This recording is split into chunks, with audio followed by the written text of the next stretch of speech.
ഇന്നത്തെ വീഡിയോയിൽ കാണിക്കുന്നത് മൈക്രോഗ്രീൻസ് എങ്ങനെ വീടുകളിൽ വളരെ ഈസി ആയിട്ട് വളർത്തിയെടുക്കാം എന്നതിനെക്കുറിച്ചും അതോടൊപ്പം തന്നെ അതിൻ്റെ ബെനിഫിറ്റ്സും നമുക്ക് മനസ്സിലാക്കിയെടുക്കാം. ഈ വീഡിയോയുടെ അവസാനം വരെ കാണാൻ ശ്രമിക്കുക. മൈക്രോഗ്രീൻസ് പലപ്പോഴും നമ്മൾ നല്ല വില കൊടുത്താണ് പുറത്തുനിന്ന് നമ്മൾ സൂപ്പർ മാർക്കറ്റ്സിൽ നിന്നൊക്കെ വാങ്ങിക്കുന്നത്.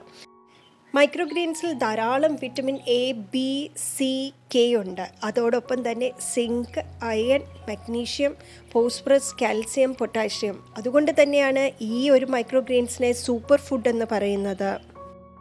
ഹായ്, ഞാൻ സല്ലു. ഗാർഡനിങ് വീഡിയോസ് ഇഷ്ടമാണെങ്കിൽ ചാനൽ സബ്സ്ക്രൈബ് ചെയ്ത് സപ്പോർട്ട് ചെയ്യുക. അതോടൊപ്പം കാണുന്ന ബെൽ ഐക്കണും കൂടെ എനേബിൾ ചെയ്യുക. അതിൽ ഓൾ എന്ന ഓപ്ഷൻ കൊടുക്കുക. എന്നാൽ മാത്രമേ ഞാൻ ഇടുന്ന വീഡിയോസിൻ്റെ എല്ലാ നോട്ടിഫിക്കേഷൻസ് നിങ്ങൾക്ക് അപ് ടു ഡേറ്റ് ആയിട്ട് കിട്ടുകയുള്ളൂ.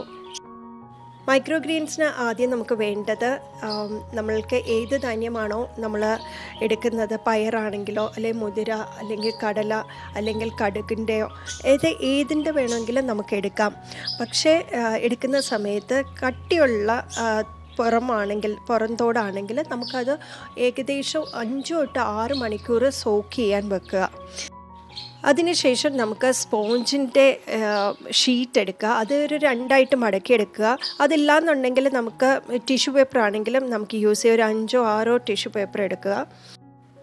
മൈക്രോഗ്രീൻസ് നമ്മൾ വളർത്തിയെടുക്കുമ്പം ഏത് ബോക്സിൽ വേണമെങ്കിലോ അല്ലെങ്കിൽ ചെറിയ കപ്പിലോ അല്ലെങ്കിൽ വലിയ പ്ലേറ്റിലോ എവിടെ വേണമെങ്കിലും നമുക്ക് വളർത്തിയെടുക്കാൻ പറ്റുന്നതാണ്. അപ്പോൾ ഇതുപോലത്തെ ഒരു പ്ലാസ്റ്റിക്കിൻ്റെ ഒരു ബോക്സാണ് ഞാൻ എടുത്തിരിക്കുന്നത്. ഇതിലേക്ക് ഞാൻ ഇവിടെ കുതിർത്ത് വെച്ചിരിക്കുന്ന മുതിരയുടെ സീഡാണ് ഇപ്പോൾ ഇടാൻ പോകുന്നത്. അപ്പോൾ ശ്രദ്ധിക്കേണ്ട ഒരു കാര്യം, നമ്മൾ നേരത്തെ പറഞ്ഞു 6 തൊട്ട് 8 മണിക്കൂറെങ്കിലും നമ്മൾ സോക്ക് ചെയ്ത് വെക്കുകയാണെങ്കിൽ പെട്ടെന്ന് തന്നെ മുളച്ച് കിട്ടാനായിട്ട് സാധിക്കും. അപ്പം നമ്മൾ ഇത് വെക്കുന്ന സമയത്ത് ഒരു കാര്യം ശ്രദ്ധിക്കുക, നമ്മൾ അടുപ്പിച്ച് വെക്കുക.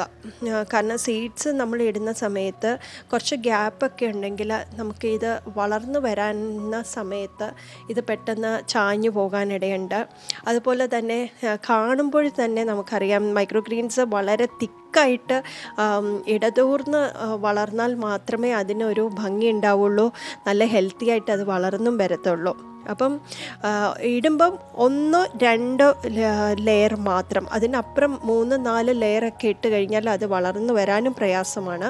അപ്പോൾ 1-2 ലെയർ മാത്രമായിട്ട് വളരെ കട്ടിക്ക് ഇട്ട് കൊടുക്കുക. എല്ലാ വെജിറ്റബിൾസും നമുക്ക് ഇതുപോലെ മൈക്രോഗ്രീൻസ് ആയിട്ട് വളർത്തിയെടുക്കാൻ സാധിക്കില്ല. അപ്പം ഏറ്റവും നല്ലത് പയറിൻ്റെ തന്നെ വൻപയറും ചെറുപയറും അതുപോലെ കടുക് അതുപോലെ തന്നെ മുതിര ഇങ്ങനെയുള്ള മൈക്രോഗ്രീൻസ് ആയിട്ട് വളർത്തിയെടുക്കുകയാണെങ്കിൽ നമുക്ക് തോരനൊക്കെ വെക്കുകയാണെങ്കിൽ ഒരേ ഒരു ടേസ്റ്റിലായിരിക്കും കിട്ടുന്നത്. ചില മൈക്രോഗ്രീൻസ് നമ്മൾ വളർത്തിയെടുക്കുമ്പം അതിനൊരു ചവർപ്പ്, ഒരു ടേസ്റ്റുണ്ട്. അപ്പോൾ ആ ഒരു സമയത്ത് നമുക്ക് മിക്സഡ് ആയിട്ട് ചെയ്യുവാണെങ്കിൽ ആ ഒരു ചവർപ്പ് അതൊന്ന് മാറിക്കിട്ടും. പക്ഷേ എനിക്കിത് തോരൻ വെച്ച് കഴിക്കാനും അതുപോലെ തന്നെ പാസ്ത, സാലഡ്സ് അതുപോലെ തന്നെ നമ്മൾ ചപ്പാത്തിക്കകത്ത് ഫില്ലിങ് വെക്കുന്ന സമയത്ത് നമുക്ക് വേണമെങ്കിൽ ഈ മൈക്രോഗ്രീൻസും കൂടെ ആഡ് ചെയ്യുവാണെങ്കിൽ വളരെ നല്ലതാണ്. സാധാരണ നമ്മൾ പച്ചക്കറികൾ കഴിക്കുന്നതിൻ്റെ 40 മടങ്ങ് ന്യൂട്രീഷ്യസ് ആണ് ഈ ഒരു മൈക്രോഗ്രീൻ. അപ്പം നമ്മൾ ഇനിയെങ്കിലും നമ്മളുടെ ഫുഡ് ഹാബിറ്റ്സ് കുറച്ചൊന്ന് മാറ്റി നോക്കുക. ഹാർട്ട് ഡിസീസ് ഉള്ളവർക്ക് മൈക്രോഗ്രീൻസ് വളരെ നല്ലതാണ്. കണ്ണിൻ്റെ കാഴ്ചശക്തി വർദ്ധിപ്പിക്കാനായിട്ട്, അതുപോലെ കൊളസ്ട്രോളിൻ്റെ ലെവൽ കുറയ്ക്കാനായിട്ട്, അതുപോലെ തന്നെ കോൺസ്റ്റിപ്പേഷൻ ഉള്ളവർക്ക് അത് റെഡ്യൂസ് ചെയ്യാൻ നല്ലതാണ്. ആൻറ്റി ഓക്സിഡൻറ്റ്സ് ധാരാളമുണ്ട്, ന്യൂട്രിയൻസും ഒക്കെ ധാരാളം അടങ്ങിയിട്ടുണ്ട്. പ്രസവം കഴിഞ്ഞിരിക്കുന്ന സ്ത്രീകൾക്ക് മൈക്രോഗ്രീൻസ് കൊടുക്കുന്നത് വളരെ നല്ലതാണ്. അതുപോലെ ഹെയറിന് നല്ലതാണ്. അതുപോലെ നമ്മുടെ സ്കിന്നൊക്കെ റിപ്പയർ ചെയ്യാനായിട്ടും മൈക്രോഗ്രീൻസ് വളരെയേറെ സഹായിക്കുന്നുണ്ട്. കടകളിൽ നിന്ന് നമ്മൾ വാങ്ങിക്കുന്ന മൈക്രോഗ്രീൻസ് നമുക്ക് എത്രത്തോളം വിശ്വസിച്ച് കഴിക്കാൻ പറ്റും എന്നറിയില്ല. കാരണം നമ്മുടെ വീട്ടിൽ തന്നെ നമ്മളിത് വളർത്തിയെടുക്കുകയാണെങ്കിൽ ഇതിൻ്റെ അകത്ത് കെമിക്കൽസോ വേറെ ഒന്നുമില്ല. അപ്പം നമ്മളിപ്പം ഈ ഒരു സീഡ്സ് എല്ലാം ഇട്ട് അതിന് ശേഷം നമ്മൾ ഇതിൽ വെള്ളം ഒന്ന് സ്പ്രേ ചെയ്ത് കൊടുക്കണം. ഒരുപാട് വെള്ളം വേണ്ട, ഇതൊന്ന് കുതിരുന്ന രീതിയിലുള്ള അത്രയും വെള്ളം മാത്രം മതി. ഇനി നമുക്കിത് ഒരു ദിവസത്തേക്ക് അടച്ചു വെക്കാം. അതിനുശേഷം നമുക്ക് തുറക്കാം. ഇതിപ്പം ഞാൻ നിങ്ങളെ കാണിക്കാൻ വേണ്ടി എടുത്തു വച്ചിരുന്നതാണ്. ഇത് നേരത്തെ ഞാൻ മൈക്രോഗ്രീൻസിന് വേണ്ടിയിട്ട് എടുത്ത ഒരു സീഡാണ്. പക്ഷേ അന്ന് എടുത്ത സമയത്ത് ഇതിൻ്റെ അകത്ത് നോക്കിയാൽ നിങ്ങൾക്ക് കാണാം, ഇതിൻ്റെ അകത്തെല്ലാം ഗ്യാപ്പുണ്ട്. അത് കാരണം ഇത് മുളച്ച് വരുമ്പം തന്നെ എന്താ പറയുക, അതൊരു ഈവനായിട്ടല്ല വളർന്നിരിക്കുന്നത്, പല ഭാഗത്തായിട്ടും. അതുമാത്രമല്ല ഇതിൻ്റെയൊക്കെ തണ്ടുകൾക്ക് വളരെ തിന്നായിട്ടുള്ളതാണ്. അപ്പം ഈ ഗ്യാപ്പ് വരുമ്പോഴത്തേക്ക് ഇത് ഒടിഞ്ഞ് താഴേക്ക് വീഴാനുള്ള ചാൻസ് ഉണ്ട്. അപ്പം നമ്മൾ വളർത്തുമ്പം എപ്പോഴും നോക്കുക, ഒരു പരന്ന പാത്രം എടുക്കാൻ നോക്കുക. പരന്ന പാത്രത്തിലാണെങ്കിൽ കുറച്ചും കൂടെ നല്ലത്. ആ ഒരു പാത്രത്തിൽ തന്നെ, അതുപോലെ തന്നെ സൈഡൊക്കെ കുറച്ച് പൊക്കമുള്ള രീതിയിലുള്ള പാത്രം എടുക്കുക. എന്നാലേ അത് വളർന്ന് തിക്കായിട്ട് അതിന് ചുറ്റും ഇങ്ങനെ നിൽക്കത്തുള്ളൂ.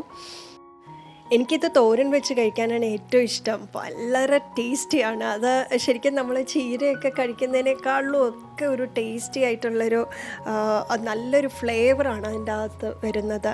അതൊരു 7 തൊട്ട് 10 ദിവസം വരെ നമുക്ക് ഇത് നോക്കാം.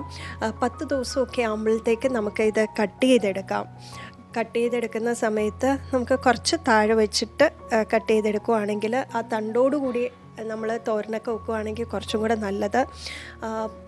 ശരിക്കും സാലഡ്സിൻ്റെ അതൊക്കെ നമുക്ക് ഡയറക്റ്റായിട്ട് ഇത് വെറുതെ ഇട്ട് നമുക്ക് കൺസ്യൂം ചെയ്യാവുന്നേ ഉള്ളൂ.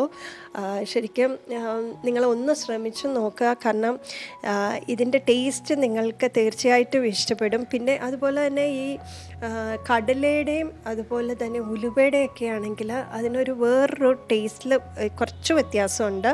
അപ്പം നമുക്ക് ഇത് ഒരുമിച്ച് വളർത്തുവാണെങ്കിൽ എല്ലാം കൂടെ ചേർത്തിട്ട് നമുക്ക് തോരൻ പോലെ വെക്കുകയാണെങ്കിൽ അത്രയും നമുക്ക് ആ ഒരു ടേസ്റ്റിൽ വ്യത്യാസം നമുക്കറിയാൻ സാധിക്കില്ല. വീടിൻ്റെ ഉള്ളിലാണ് നമ്മളിത് വെക്കുന്നതെങ്കിൽ നമ്മളൊരു കാര്യം ശ്രദ്ധിക്കുക, ഇതിലൊരു യെല്ലോ കളറിലാണ് ലീവ്സ് വരുന്നതെങ്കിൽ തീർച്ചയായിട്ടും ഉടനെ തന്നെ നമ്മളൊരു കുറച്ച് ബ്രൈറ്റ് ആയിട്ടുള്ള ഏരിയയിലേക്ക് വെക്കുക. കാരണം അവിടെ വെച്ചാൽ മാത്രമേ നല്ല ഗ്രീൻ കളറിൽ, പക്ഷേ ഡയറക്റ്റ് സൺലൈറ്റും ആകരുത്. അങ്ങനെ വെക്കുകയാണെങ്കിൽ നല്ല ഗ്രീൻ കളറിൽ നല്ല ഭംഗിയായിട്ട് വളർന്നു വരുന്നത് കാണാം. പ്രത്യേകിച്ച് ജനലിൻ്റെ ഭാഗത്ത് തന്നെ നമ്മൾ വെക്കാൻ ശ്രമിക്കുക. അതുപോലെ തന്നെ ഈ ഒരു മൈക്രോഗ്രീൻസ് ഡ്രൈ ആവാതെ നോക്കുക. വെള്ളം ഇടയ്ക്കിടയ്ക്ക് സ്പ്രേ ചെയ്യുക. നിങ്ങളിതുപോലെ മൈക്രോഗ്രീൻസ് നിങ്ങളുടെ ഫുഡിൽ ഉൾപ്പെടുത്താറുണ്ടെങ്കിൽ തീർച്ചയായിട്ടും കമൻറ്റ് ചെയ്യാൻ മറക്കരുത്. നിങ്ങൾ ചെയ്യുന്നത് എങ്ങനെയാണ്, തോരനായിട്ടാണോ അല്ലെങ്കിൽ ഇതുപോലെ സാൻഡ്വിച്ച് പോലെയാണോ, എങ്ങനെയാണെന്നുള്ളത് കമൻറ്റ് ചെയ്യാൻ മറക്കരുത്. അതുപോലെ ഈ ഒരു ഇൻഫർമേഷൻ നിങ്ങൾക്ക് ഇഷ്ടപ്പെട്ടെങ്കിൽ തീർച്ചയായിട്ടും ലൈക്ക് ചെയ്യുക. അതുപോലെ തന്നെ കമൻറ്റ് ചെയ്യാനും മറക്കരുത്. നമുക്കിനി അടുത്തൊരു വീഡിയോയിൽ കാണാം. അതുവരേക്കും ബൈ ബൈ.